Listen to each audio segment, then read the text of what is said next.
Hello students, welcome to this revision lecture series. I hope you all are doing good. So this revision lecture series for those students who are not present in our regular lectures. It would be also helpful for those students who want to revise this chapter again. So in this video lecture we will start our chapter current electricity. If you find any difficulty to understand any concept, you can also join our doubt counter to clear your concepts. So let's start. So first topic is definition of electric current. So what is current is rate of flow of charge, means how fast charge is crossing any cross sectional area of a conductor. So suppose you are standing here and you are watching electrons moving through this conductor. Then suppose you found that in time t equal to 2 second, total 4 number of electrons are passing through this cross sectional area, right? तो number of electron कितना है, number of electron 4 था यहाँ पे. So can we find total charge present on all this electrons. Total charge will be equal to N E. तो n यहाँ पे 4 है और e आपको पता ही है 1.6 इंटू 10⁻⁻19 है ना. तो इस पे चार्ज हो जाएगा 1.6 इंटू 10⁻⁻19 इंटू 4. ये चार्ज का वैल्यू हुआ, ये निगेटिव चार्ज है. तो ये करंट को इलेक्ट्रॉनिक करंट बोलते हैं. फ्लो ऑफ इलेक्ट्रॉन तो क्या बोला जाता है, इलेक्ट्रॉनिक और एक्चुअल करंट. और इसके अपोजिट में क्या लेते हैं, कन्वेंशनल करंट. तो कन्वेंशनल करंट का डायरेक्शन क्या हो जाएगा, opposite to flow of electrons. और करंट का वैल्यू क्या होगा, करंट का वैल्यू देखिए 2 सेकेंड में कितना करंट फ्लो कर रहा है, एन ई. तो यूनिट सेकेंड में कितना करंट फ्लो करेगा, तो टी से डिवाइड कर देंगे. तो ये फॉर्मूला हो गया करंट के लिए. तो करंट अभी इंस्टेंटेनियस करंट और एवरेज करंट, ये दो करंट हम लोग पढ़ेंगे यहाँ. जैसे इंस्टेंटेनियस जैसे वेलोसिटी और एवरेज वेलोसिटी होता है, वैसे ही इंस्टेंटेनियस करंट है ये करंट एट पर्टिकुलर इंस्टेंट, और एवरेज है current during a time interval. तो अगर आपको एवरेज करंट का वैल्यू बोलें तो आपको बताना है किसी डेल्टा टी टाइम इंटरवल में total D Q charge flow किया किसी क्रॉस सेक्शन से. तो यूनिट टाइम इंटरवल में कितना फ्लो करेगा, delta Q by delta T. और इसी में अगर आप इस डेल्टा टी टाइम इंटरवल को टेंड्स टू ज़ीरो कर दें तो वो एक इंस्टेंट बन जाएगा. तो उसका फॉर्मूला होगा limit delta T tends to zero delta Q by delta T equal to. अब इस चीज़ को हम लोग दिखाते हैं derivative of Q, D by D T Q means rate of flow of charge. So D Q by D T से क्या मिलता है, अगर आपको क्यू टी ग्राफ दिया हुआ है, क्यू वर्सेस टी ग्राफ, तो उस ग्राफ का स्लोप फाइंड करेंगे आप, तो D Q by D T मिलेगा उससे. तो एक क्वेश्चन के साथ करते हैं हम लोग इसको start. Q equal to T square plus 2t. इस इक्वेशन को फॉलो करते हुए किसी कंडक्टर से करंट फ्लो कर रहा है. इस कंडक्टर से किसी क्रॉस सेक्शनल एरिया से इस इक्वेशन के अकॉर्डिंग करंट फ्लो कर रहा है. तो इसका मतलब ये है कि t इक्वल टू ज़ीरो पे इस पे चार्ज फ्लो नहीं कर रहा है इस क्रॉस सेक्शन एरिया से. If you put t equal to zero you will get q equal to zero. और t इक्वल टू 1 पे कितना फ्लो कर रहा है बताइए, तो यहाँ पे 1 सब्स्टिट्यूट करेंगे, t इक्वल टू 1 तो ये 2 और 1 3 आएगा, 3 कूलम चार्ज फ्लो कर रहा है. और फिर वैसे ही डिफरेंट टाइम के लिए different amount of charge flow कर रहा है. मतलब ये क्या है, वेरिएबल चार्ज है. यहाँ पे क्रॉस सेक्शनल एरिया से हर second equal amount of charge नहीं फ्लो कर रहा है. तो यहाँ पे आपसे पूछा है कि आप इंस्टेंटेनियस करंट बताइए t equal to suppose 3 second पे. मतलब 3 सेकेंड जब टाइम हो रहा था तो इसमें उस इंस्टेंट पे कितना करंट फ्लो कर रहा था. तो उसके लिए क्या करना पड़ेगा आपको, इसका डेरिवेटिव करना पड़ेगा, D Q by D T. तो डेरिवेटिव आप सिंपल अलजेब्रिक फंक्शन का जानते ही हैं, टी स्क्वायर का हो जाता है 2t और ये 2 कांस्टेंट और D T by D T 1. तो ये आ गया D Q by D T. और इसी को क्या बोलते हैं, आई इंस्टेंटेनियस करंट. अब कितने सेकंड पे इंस्टेंटेनियस करंट पूछा है, 3 सेकंड पे. तो यहाँ पे 3 सब्स्टिट्यूट कर दीजिए यहाँ. तो 2 इंटू 3 6 और 2 8. तो 8 एम्पियर इंस्टेंटेनियस करंट हो गया यहाँ. अच्छा, इसी क्वेश्चन में अगर ऐसा पूछता कि एवरेज करंट, आप बताइए average current in time interval t equal to 1 to 2 equal to 3 second. कहाँ से कहाँ एवरेज बताना है, t इक्वल टू 1 सेकेंड से t2 इक्वल टू 3 सेकेंड के बीच एवरेज करंट कितना है। तो इसके लिए क्या करते हैं, एवरेज करंट का फॉर्मूला बताए थे delta Q upon delta T. तो डेल्टा क्यू क्या है, क्यू फाइनल मतलब 2 सेकेंड, 2 सेकेंड पे कितना चार्ज फ्लो कर रहा है, तो यहाँ पे 2 सब्सटीट्यूट कीजिए इस वैल्यू में। तो ये वैल्यू 2 सब्सटीट्यूट करते ही आ जाएगा आपका ये वैल्यू 8 2 नहीं 3 सब्सटीट्यूट करना है ना, 1 to 3 सेकेंड निकालना है। तो 3 सब्सटीट्यूट यहाँ करेंगे तो 3 का स्क्वायर 9 और ये 6 तो 15 आएगा ये। और 1 सब्सटीट्यूट करेंगे तो क्यू का वैल्यू आएगा ये 1 और ये 3 आ जाएगा। तो डेल्टा क्यू कितना हुआ 15 माइनस 3 और टाइम इंटरवल कितने का है 1 सेकेंड से 3 सेकेंड के बीच 2 सेकेंड का गैप है। तो ये आ जाएगा 12/2 which is equal to 6 ampere. So average current in the time interval 1 to 3 second is 6 ampere. अब हम लोग ये ईएमएफ के बारे में सीखते हैं, सेकेंड टर्म है इसमें ईएमएफ एंड पोटेंशियल डिफरेंस। तो ये केमिकल सेल जो यहाँ पे बनाया जाता है, जो सोर्स है इलेक्ट्रिसिटी का, इसे जब रजिस्टर में करंट फ्लो कर रहा होता है तो एक्चुअली में तो इलेक्ट्रॉन मूव करता है इधर से, आप लोग ये जानते ही होंगे। और कन्वेंशनल करंट हम लोग इधर से लेते हैं अपोजिट डायरेक्शन में। तो इलेक्ट्रॉनिक मोशन जब यहाँ पे हो रहा होता है तो सपोज़ यहाँ पे बहुत सारा पॉजिटिव आयन्स यहाँ एक्यूमुलेटेड है और यहाँ निगेटिव है। तो जैसे ही स्विच ऑन करते हैं आप तो इलेक्ट्रॉन ये अपने नेबरिंग इलेक्ट्रॉन को पुश करता है, इस तरह से ये एक डिस्चार्ज हो जाता है प्लस चार्ज। तो जैसे ही यहाँ प्लस चार्ज डिस्चार्ज होता है अंदर का इलेक्ट्रिक फील्ड में फिर से वो एक इलेक्ट्रॉन को इधर डिपॉजिट कर देगा और एक पॉजिटिव को आयन को इधर डिपॉजिट करेगा। तो ये सेल क्या कर रहा है बेसिकली कि इलेक्ट्रॉन और पॉजिटिव चार्ज को डिपॉजिट कर रहा है डिस्चार्ज होने के साथ साथ, मतलब पोटेंशियल डिफरेंस मेंटेन कर रहा है ये सेल। तो जब ये डिस्चार्ज हो रहा होता है, ये सेल जब डिस्चार्ज हो रहा होता है तो उस वक्त उसमें एक इलेक्ट्रॉन को, जैसे ये इलेक्ट्रॉन आकर यहाँ पॉजिटिव चार्ज को न्यूट्रलाइज कर दिया ये, तो फिर से अंदर रेडॉक्स रिएक्शन से जो आयंस क्रिएट हुआ है वो यहाँ पे डिपॉजिट होगा आकर। तो उसको डिपॉजिट करने में टाइम लैग करता है। मतलब आप यहाँ पे एक वोल्टमीटर कनेक्ट करेंगे, वोल्टमीटर, तो पोटेंशियल डिफरेंस में कितना कम देगा, एक कम देगा 1 चार्ज का पोटेंशियल डिफरेंस। जैसे यहाँ 10 पॉजिटिव है, यहाँ 10 निगेटिव है, तो 10 निगेटिव 10 पॉजिटिव है, तो ईएमएफ का वैल्यू क्या है उसका 10 है। लेकिन जब करंट फ्लो करता है तो एक डिस्चार्ज, ये इससे डिस्चार्ज हो जाता है तो पोटेंशियल डिफरेंस 9 दिखाने लगेगा, क्योंकि इसके डिस्चार्ज होने में और फिर वापस इसको डिपॉजिट कराने में टाइम लैग करता है। तो ये जैसे ही 10 दिखाने जाएगा एक और डिस्चार्ज हो जाता है। तो हमेशा जब सर्किट ऑन रहेगा जब, यानी करंट फ्लो कर रहा होगा, तो ईएमएफ का वैल्यू हमेशा ज़्यादा दिखाएगा और पोटेंशियल डिफरेंस क्या दिखाएगा, कम दिखाएगा। ऐसा कब होगा, discharging of cell. So how we define EMF? EMF is not a force, actually it's a work done. So EMF is amount of energy required or work done to bring a unit positive charge from negative terminal of battery to positive terminal of battery. ठीक है, ये है। और potential difference क्या है, potential difference is difference of potential between 2 terminal of the cell. और ये difference क्या आएगा, ये ईएमएफ से कम आएगा, क्योंकि इसका ईएमएफ जितना भी है सेल का, वो जब आप स्टार्ट कर देते हैं करंट फ्लो कराना तो इसको फिर से वापस डिपॉजिट करने में वो टाइम का गैप हो जाता है, तब तक ये वोल्ट मीटर रीडिंग दे देता है आपका। जैसे ही ये फिर से एक इलेक्ट्रॉन डिपॉजिट करता है उतने ही समय में ये इधर से डिस्चार्ज हो जाता है आकर, तो हमेशा एक रीडिंग कम आएगा पोटेंशियल डिफरेंस का।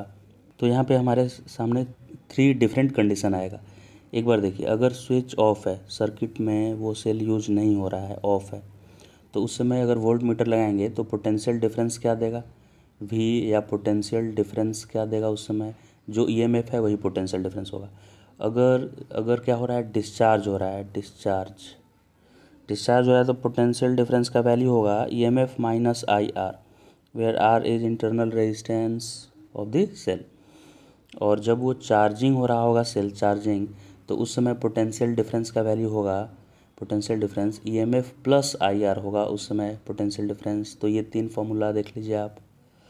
जब सर्किट में करंट फ्लो नहीं कर रहा है, मतलब सेल कनेक्टेड नहीं है किसी सर्किट में, तो potential difference equal to EMF. जब डिस्चार्ज हो रहा है तो potential difference EMF minus IR. और जब उसी सेल को आप चार्ज कर रहे हैं, जैसे मोबाइल के बैटरी को चार्ज करते हैं, तो उस समय वोल्ट मीटर लगाएंगे तो उसके ईएमएफ से प्लस आईआर वो दिखाएगा। नेक्स्ट इम्पॉर्टेंट क्या कॉन्सेप्ट है कि सपोज ये सर्कल में एक सर्कुलर वायर है जिसमें एक चार्ज, सपोज कीजिए 2 कूलम का चार्ज ऐसे रिवॉल्व कर रहा है, एक चार्ज 2 कूलम का, और इसका स्पीड है 30 रिवॉल्यूशन पर सेकेंड। मतलब एक सेकेंड में ये 30 रिवॉल्यूशन कंप्लीट कर रहा है। तो आप इसमें किसी भी क्रॉस सेक्शनल एरिया पे देखेंगे तो यही सेम चार्ज 30 टाइम्स क्रॉस कर रहा होगा, 30 टाइम्स क्रॉस कर रहा होगा ना। तो करंट का वैल्यू यहाँ पे क्या होगा, current equal to 2 upon time नहीं होगा, हम 1 सेकेंड के लिए देख रहे हैं। टाइम इंटरवल कितने के लिए देख रहे हैं, 1 सेकेंड के लिए। तो 1 सेकेंड में ये 2 कूलम कितने बार पास करेगा, 30 टाइम्स। तो चार्ज का वैल्यू लिखना है 30 इंटू 2, क्योंकि आपको तो दिखेगा कि आपको क्या पता कि एक ही बार बार पास हो रहा है, आपको पूरे सर्किट को तो देखना नहीं है, सर्कुलर लूप को, सिर्फ इस क्रॉस सेक्शनल एरिया को देखना है। तो इस क्रॉस सेक्शनल एरिया से आपके अकॉर्डिंग 30 इंटू 2 60 कूलम चार्ज पास हुआ, और ये कितने सेकंड में हुआ, 1 सेकंड में। तो करंट का वैल्यू आपको क्या बोलना है, 60/1 विच इज़ 60 एम्पियर करंट का वैल्यू। नेक्स्ट कॉन्सेप्ट हमारा है ग्राफ से रिलेटेड, जिसमें ओम्स लॉ के अकॉर्डिंग अगर आपको वाई एक्सिस पे वी, एक्स एक्सिस पे करंट है, तो अगर इसका आप स्लोप निकालेंगे तो स्लोप क्या होगा, स्लोप होता है change in Y upon change in X. तो यहाँ वाई एक्सिस में मेरा पोटेंशियल डिफरेंस है, तो डेल्टा वी बाई डेल्टा आई होगा, जो कि मुझे रेजिस्टेंस का वैल्यू देगा स्लोप। तो अगर आपको ये ऐसे ग्राफ दिया हुआ है, 2 ग्राफ, ये समझिए ये फर्स्ट कंडक्टर के लिए है, कंडक्टर 1, और ये कंडक्टर 2। तो आपसे पूछेगा रेजिस्टेंस किसका ज़्यादा है बताइए, तो स्लोप देखिए किसका ज़्यादा है। स्लोप किधर से, एक्स एक्सिस की तरफ से देखते हैं, तो ये सेकेंड वाले का स्लोप ज़्यादा है। So we can say that R2 is greater than R1। लेकिन कभी कभी एग्जाम में क्या होता है कि ये एक्सिस चेंज कर लेता है, मतलब इधर वी एक्सिस दे देगा वोल्टेज और इधर करंट एक्सिस देगा। और उस समय ऐसे 2 अगर ग्राफ दिया हुआ है तो इसमें पूछेगा रेजिस्टेंस ये फर्स्ट का ज़्यादा है कि सेकंड का। तो इसमें आपको स्लोप किधर से फाइंड करना पड़ेगा, वाई एक्सिस की तरफ से फाइंड करना पड़ेगा स्लोप, क्योंकि रेजिस्टेंस का वैल्यू वी अपॉन आई होता है, तो वाई एक्सिस वी को लेना पड़ेगा। तो अगर इधर से करेंगे तो स्लोप 1 का ज़्यादा हो गया, तो इस कंडीशन में R1 will be greater than R2, R1 will be greater than R2। तो ये ग्राफ से रेजिस्टेंस निकालने के पहले आपको चेक कर लेना है कि करंट कौन से एक्सिस पे लिया हुआ है, एक्स एक्सिस पे कि वाई एक्सिस पे। नेक्स्ट पैरेलल सीरीज कॉम्बिनेशन में आप लोग बेसिक फार्मूला पता ही होगा सीरीज के लिए, R equivalent R1 R1 plus R2 plus R3, parallel की 1/R equal to 1/R1 plus 1/R2, ऐसे पता है। अब इसमें थोड़ा अलग से सर्किट में ऐसा क्वेश्चन आता है कि जैसे ये 3 रजिस्टर है, उसको वायर से ऐसे कनेक्ट कर दिए, तो इसमें ए और बी के क्रॉस पोटेंशियल डिफरेंस फाइंड करना है। तो देखिए ये अगर इस पॉइंट का पोटेंशियल ए है तो जब तक वायर मिलेगा तब तक पोटेंशियल ए ही होगा, क्योंकि जो नॉर्मल कॉपर वायर है उसमें वोल्टेज ड्रॉप नहीं होता है, तो ये सब ए पोटेंशियल पे हो जाएगा। फिर ये बी पोटेंशियल पे है तो सारे पॉइंट्स बी पोटेंशियल पे हो जाएंगे। और अगर करंट फ्लो के डायरेक्शन में कोई रजिस्टर आता है या कोई सेल आ जाता है तो उस समय क्या होगा, ड्रॉप होता है वोल्टेज का। तो यहाँ पे ड्रॉप तो होगा नहीं, क्योंकि ये सब एक वायर ऐसे जस्ट एक वायर है। तो अगर आपको रीड्रॉ करना है इसको, तो ए और बी आप साइड में लिखेंगे, जिसके क्रॉस फाइंड करना है इक्विवेलेंट रेजिस्टेंस। फिर ये रजिस्टर के क्रॉस देखिए कितना डिफरेंस है, A B. So this register is connected across A B, this is also connected across B and A, क्योंकि देखिए ये पॉइंट ए ही तो हो गया इधर से आकर, तो ये भी ए बी के बीच कनेक्टेड है। और लास्ट भी देखिए आप, ये ए है तो आपको बताया था ये सब ए पोटेंशियल पे हो जाएगा, और ये बी है तो थर्ड वाला भी ए बी के बीच ही कनेक्टेड है। So this all 3 resistors are connected in parallel. So if same resistor R is connected in parallel then its equivalent resistance will be equal to R/3। उसके अलावा एक व्हीट स्टोन ब्रिज का भी condition होता है। तो next आते हैं व्हीट स्टोन ब्रिज पे। ये व्हीट स्टोन ब्रिज आपको बताना है कि फर्स्ट सेकेंड फिगर दोनों सिमिलर फिगर है, ये सब आर रेजिस्टेंस है, आर आर आर, ये भी सब आर है। तो देखिए इसमें फर्स्ट जो केस है वो व्हीट स्टोन ब्रिज है, सेकेंड नहीं है। तो व्हीटस्टोन ब्रिज में क्या होता है, इधर से करंट ये सप्लाई करेगा, ये इस साइड से सप्लाई करेगा, तो इधर करंट फ्लो नहीं करता है जब ये रेशियो में होता है। तो जैसे this upon this equal to this upon this, ऐसा होना चाहिए। अब इस साइड में क्या है, ये करंट देखिए थ्री डिफरेंट पार्ट में डिवाइड हो रहा है। तो this is not Wheatstone bridge, this is Wheatstone bridge. Okay, तो पहले एग्ज़ाम में आप इसको बीच वाले रजिस्टर को आप यहाँ से सर्किट से डिस्कनेक्ट करने से पहले आप चेक कीजिए कि वो व्हीटस्टोन ब्रिज है कि नहीं। दोनों फिगर एक जैसा दिख रहा है, लेकिन फर्स्ट फिगर व्हीटस्टोन ब्रिज है और सेकंड नहीं है। तो फर्स्ट फिगर अगर व्हीटस्टोन ब्रिज है तो ये बीच का रजिस्टर काम नहीं करेगा, और इक्विवेलेंट रेजिस्टेंस में ये दोनों सीरीज हो जाएंगे क्योंकि सेम करंट फ्लो करेगा इसमें, और ये भी सीरीज। तो आर और आर, 2R और नीचे भी 2R, 2R पैरेलल में क्या हो जाएगा, आर। तो इसका इक्विवेलेंट आर आएगा, लेकिन इसका क्या आएगा, तो ये इसमें कोई भी रजिस्टर कैंसिल नहीं होगा या डिस्कनेक्ट नहीं होगा सर्किट से, क्योंकि सब में करंट फ्लो करेगा। तो यहाँ ये आर और आर दोनों सीरीज, तो 2R, ये भी 2R और बीच का आर। तो 2R और ये 2R पैरेलल में वापस, ये सब 2R और ये R तीनों क्या है, पैरेलल में। तो इसको तीनों को पैरेलल में आपको ऐड करना पड़ेगा 1/R इक्विवेलेंट ऐसे करके। तो इसका हमेशा R वैल्यू ही नहीं रहेगा, कोई डिफरेंट वैल्यू भी अगर है तो इसको इसी तरह से आपको करना है सॉल्व। सेकेंड को, केवल फर्स्ट को व्हीटस्टोन ब्रिज मानना है। तो ये बताइए आप, व्हीटस्टोन ब्रिज है क्या, इसमें देखते हैं। तो ये व्हीटस्टोन ब्रिज नहीं है, क्योंकि देखिए 2/1 है इधर और इधर 1/2 है, तो सेम रेशियो में तो नहीं हुआ ये। तो अब ये बैलेंस व्हीटस्टोन ब्रिज नहीं है। तो अब क्या होगा इसमें, तो 6 एम्पियर करंट फ्लो कर रहा है। आपसे पूछेगा बताइए कि ये बीच AB के क्रॉस कितना करंट फ्लो करेगा इसमें, AB के क्रॉस। तो अगर ये बैलेंस व्हीटस्टोन ब्रिज होता तो AB के क्रॉस करंट फ्लो नहीं करता, लेकिन ये तो बैलेंस व्हीटस्टोन ब्रिज है ही नहीं। तो 6 एम्पियर करंट में डिवीजन होगा करंट का 2:1 रेशियो में, तो इधर 4 करंट चला जाएगा और इधर कितना जाएगा, 2। लेकिन जब इधर से वापस करंट आना होगा तो देखिए ये 1 से कितना वापस आएगा, 4 आएगा, और 2 की तरफ से कितना वापस आएगा, 2 वाले की तरफ से 2, क्योंकि देखिए जिधर 2 ओम रजिस्टर था उधर 2 करंट गया था। तो अब बीच में करंट कितना जाएगा, इधर से करंट 4 आ रहा है 4, लेकिन इधर से 2 ही करंट आ रहा है, तो बाकी का 2 इसमें वायर में फ्लो किया होगा ना, इस वायर में। तो आंसर होगा कि इस AB वायर में 2 एम्पियर करंट फ्लो होगा and this current will flow from B to A। Next हमारा है कम्बिनेशन ऑफ सेल। अगर आपको ये तो एक ही सेल यहाँ पे बनाया है, सिंगल सेल है, जिसका EMF E है, इंटरनल रेजिस्टेंस R है। तो अगर आपको ऐसा बहुत सारा सेल है और उसका इक्विवेलेंट जैसे रेजिस्टेंस निकालते हैं, वैसे इक्विवेलेंट आपको EMF और रेजिस्टेंस निकालना है सेल के लिए। जैसा कि यहाँ पे दिया हुआ है, देखिए सेल कनेक्टेड है और आपको इसका इक्विवेलेंट, मतलब अगर आप सिंगल सेल से रिप्लेस करना चाहते हैं तो उसका इंटरनल रेजिस्टेंस क्या होगा और EMF क्या होगा, ये बताना है यहाँ पे। तो आपको यहाँ पे क्या करना है, देखिए इसको यहाँ से अगर कितना भी बड़ा सर्किट दे, इसको सिंपली वायर से कनेक्ट करना है। पैरेलल में भी यही रूल फॉलो करेंगे हम लोग, सीरीज में भी यही फॉलो करेंगे। तो इसका कुछ भी रेजिस्टेंस नहीं लिखना है, ठीक। A और B को ऐसे वायर से कनेक्ट कर दिए हम लोग सिंपली। फिर इसमें किरचॉफ्स लॉ एक बार लिख दीजिए इस वायर में।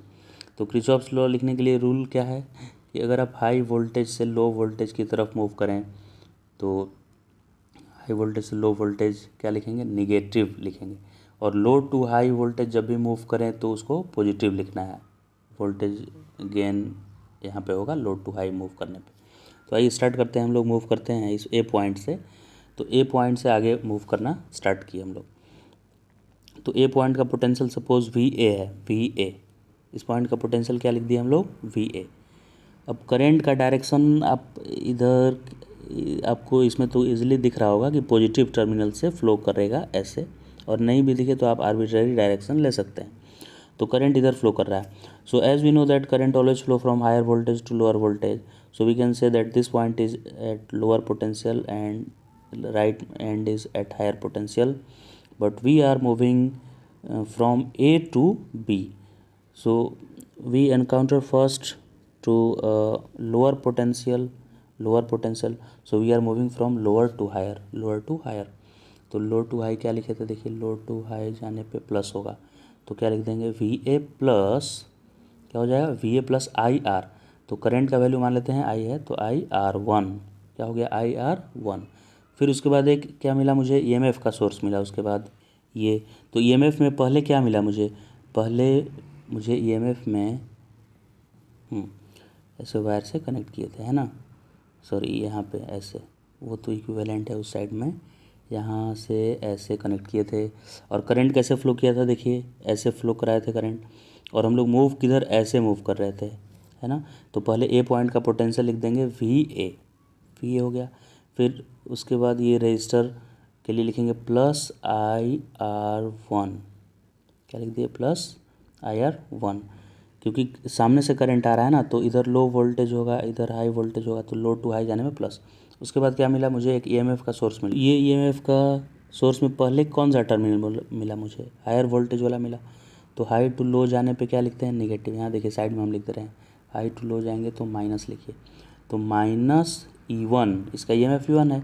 फिर से एक रजिस्टर मिला, लेकिन रजिस्टर में करंट कैसे फ्लो करता है, इसमें हाई वोल्टेज से लो, तो हम जिस पाथ को फॉलो कर रहे हैं उसमें पहले लो वोल्टेज मिला, तो इसके लिए प्लस लिखेंगे, लो टू हाई मूव कर रहे हैं हम लोग, तो IR2। फिर से एक EMF का सोर्स मिल गया, उसमें पहले मुझे हाई वोल्टेज मिला, फिर लो, तो फिर से माइनस लिखेंगे E2, और उसके बाद कहाँ पे आ गए हम लोग, VB, तो इसको लिख दे रहे हैं VB, right, this is equal to VB।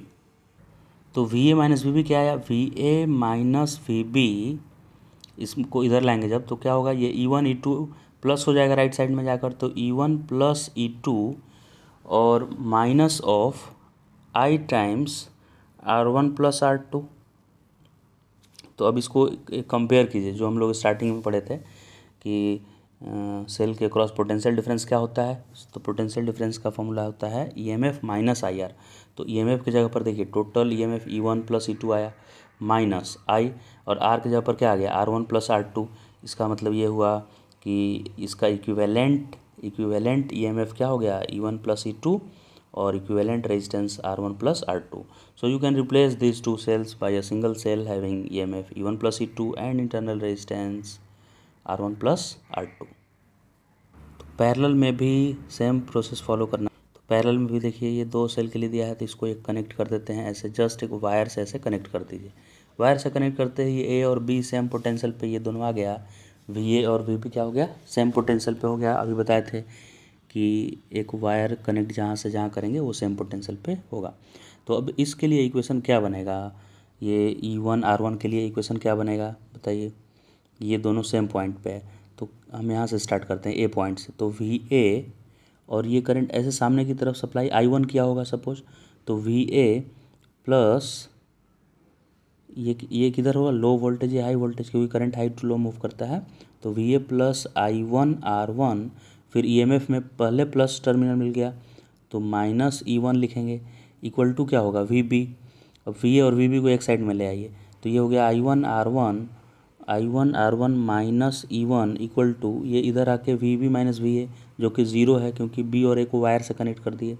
तो इसे इक्वेशन क्या मिल जाएगा, E1 equal to I1 R1, या हम ये बोल सकते हैं कि I1 equal to E1 upon R1, है ना। इससे मिलेगा I1 इक्वल टू क्या मिलेगा, E1 अपॉन R1, राइट।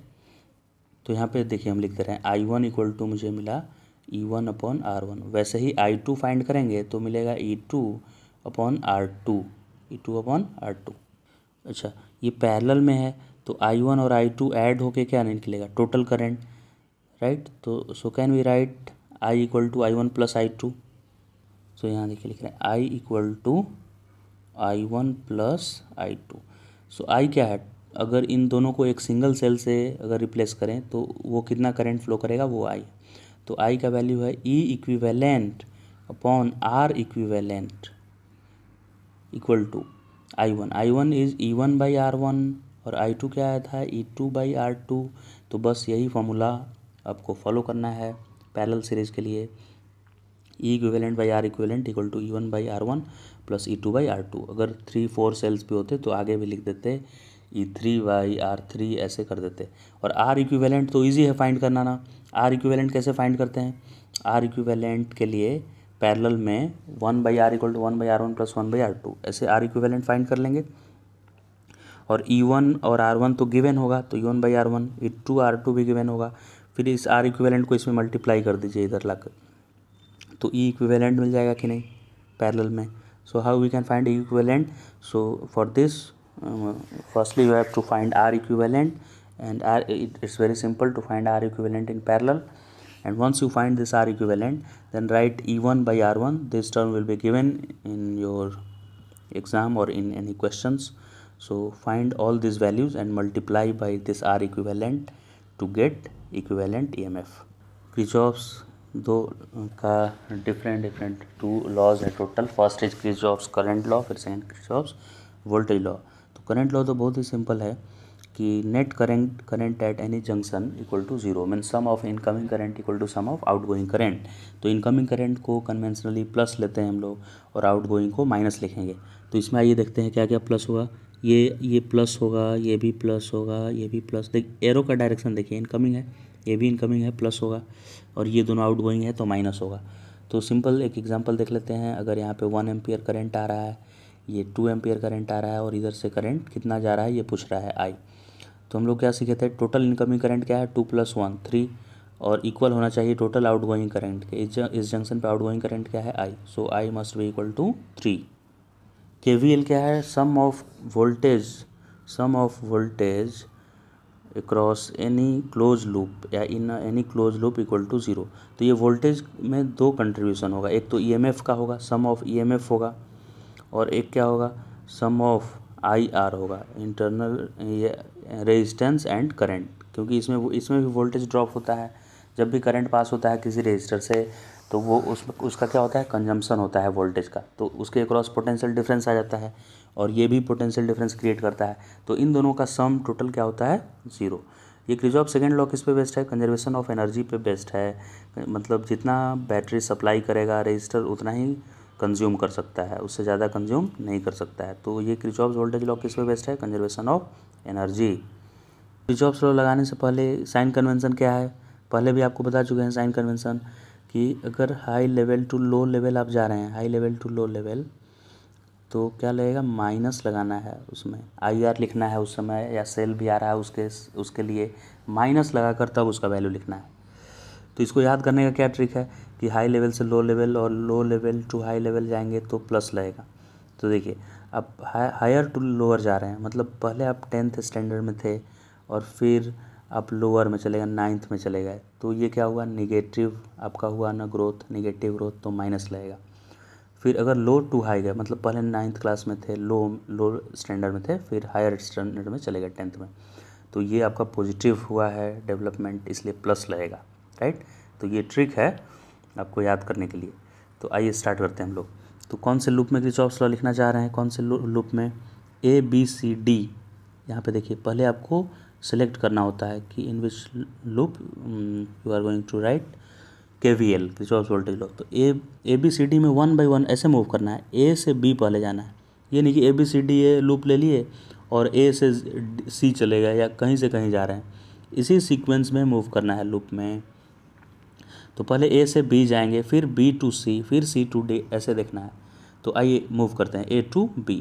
तो ये पॉइंट A है और ये B है. देखिए A to B गए तो करंट तो फ्लो कर रहा है, लेकिन ना तो रजिस्टर है ना ही कोई बैटरी है, तो कुछ भी ड्रॉप यहाँ नहीं होगा. तो A to B कुछ भी नहीं मिला मुझे. फिर B to C जाना है, A to B के बाद कहाँ, B to C. तो ये पॉइंट देखिए B और ये C. तो B to C जाने में एक रजिस्टर मिला, एक सेल मिला. तो दोनों के लिए लिखेंगे हम लोग. पहले रजिस्टर के लिए लिखते हैं. रजिस्टर में करंट C to B की तरफ आ रहा था. देखिए इस एरो का डायरेक्शन देखिए, एरो का डायरेक्शन किधर है, राइट टू लेफ्ट है, यानी ऐसे करंट आ रहा था. इसका मतलब कि ये हायर जो B पॉइंट है वो लोअर पोटेंशियल पे होगा, है ना, तभी तो करंट B की तरफ आ रहा है ना. तो लोअर पोटेंशियल, तो हम लोग कैसे मूव कर रहे हैं, B to C की तरफ जा रहे हैं, यानी लोअर टू हायर की तरफ जा रहे हैं, लोअर टू हायर की तरफ. तो लोअर टू हायर क्या बताया था अभी, लोअर मतलब 9th क्लास, हायर मतलब 10th क्लास. अच्छा ये तो अच्छा डेवलपमेंट हुआ 9th से 10th. तो लोअर टू हायर मूव करने के लिए प्लस मिलेगा.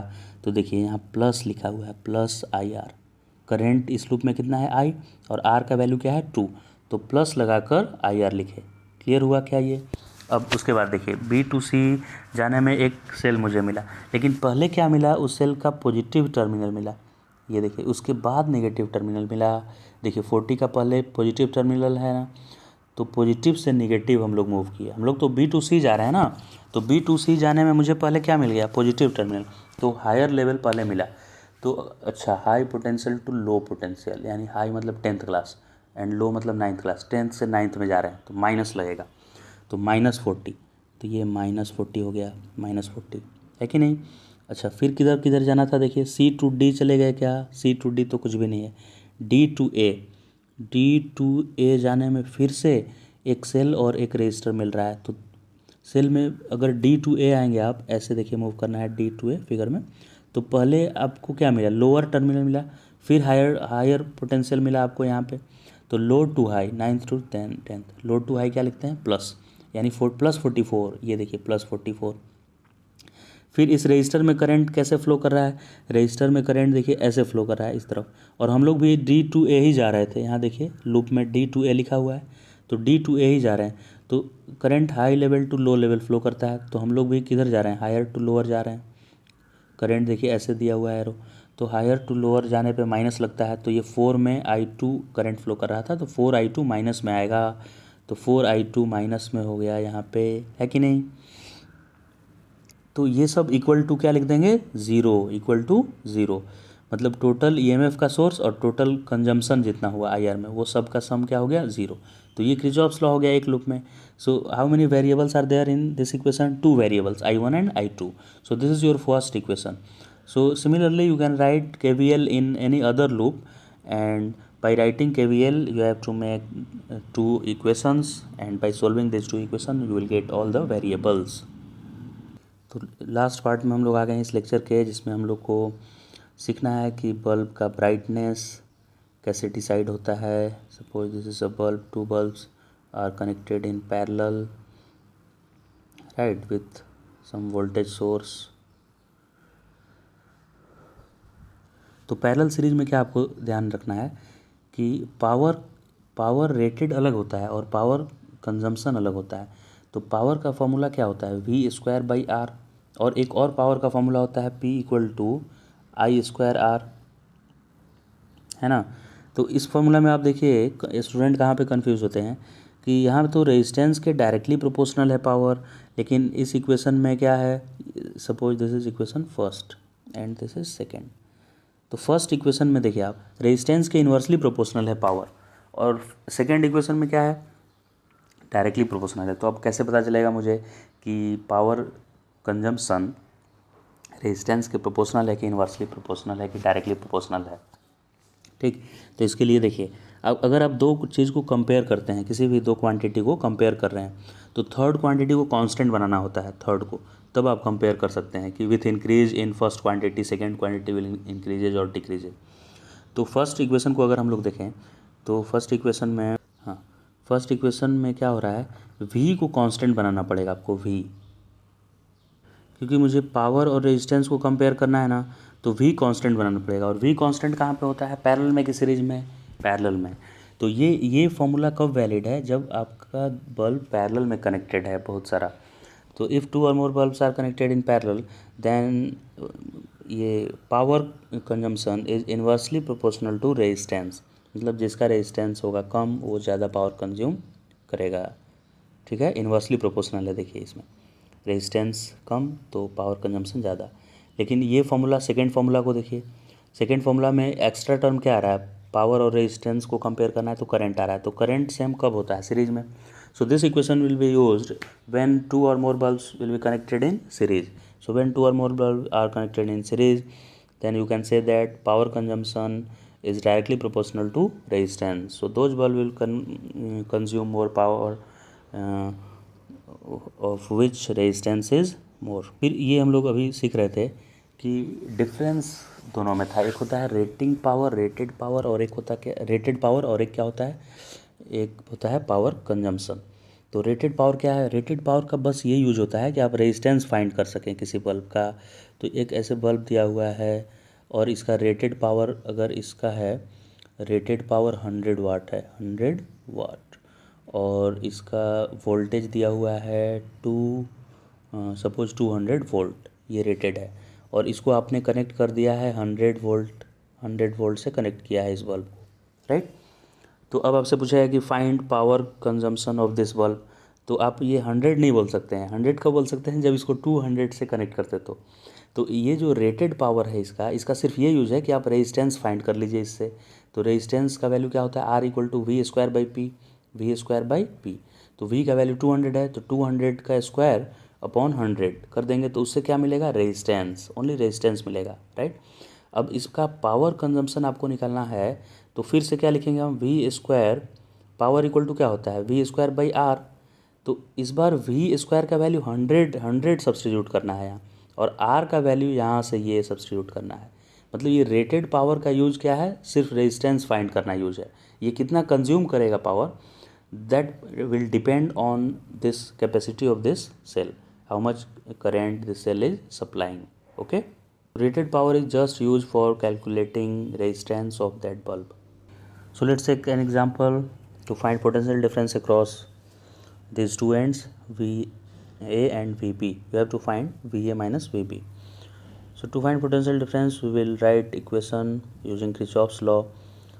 तो A से start करते हैं. Suppose potential of this point A is VA, and since current is flowing from B to A, so we can say that for this resistor this point will be at higher level and this will be at lower level. लेकिन पहले मुझे क्या मिल रहा है, VA के बाद पहले cell मिला और उस सेल में मुझे हायर पोटेंशियल पहले मिल गया. So if you move from higher to lower there will be a negative sign, so -2. And for this resistor we are moving from lower to higher, so we will put here positive sign, and current is 2 ampere and resistance is 1, so 2 into 1 2. For this one we encounter first this positive terminal, so for this terminal we will use positive sign, positive, but we are moving from positive to negative, so -2. left to right, we are moving from left to right. फिर एक register आया, देखिए ये register, so for this resistor we have to write IR, so minus I into R, I is 2 ampere and R is 1, so -2. फिर इस register के लिए भी minus, current is 2 ampere and resistance is 1, so -2. And for this cell we will write +3 because we are moving from lower level to higher level as we are moving from left to right, so +3. And finally we are here at point B, so we can write this much equal to B. Clear? So finally we will get, after calculation we will get this value VA minus VB equal to 3. So potential difference across these two terminal A and B is 3 volt. So I hope you all understood these concepts. If you still find any difficulty in any topic, please join doubt counter and clear your doubts. So that's all in this lecture, student. Thank you very much for watching this lecture. So I hope you can solve all the numericals given in your book, and I request all of you to solve each and every question of your module. So thanks again. Bye everyone.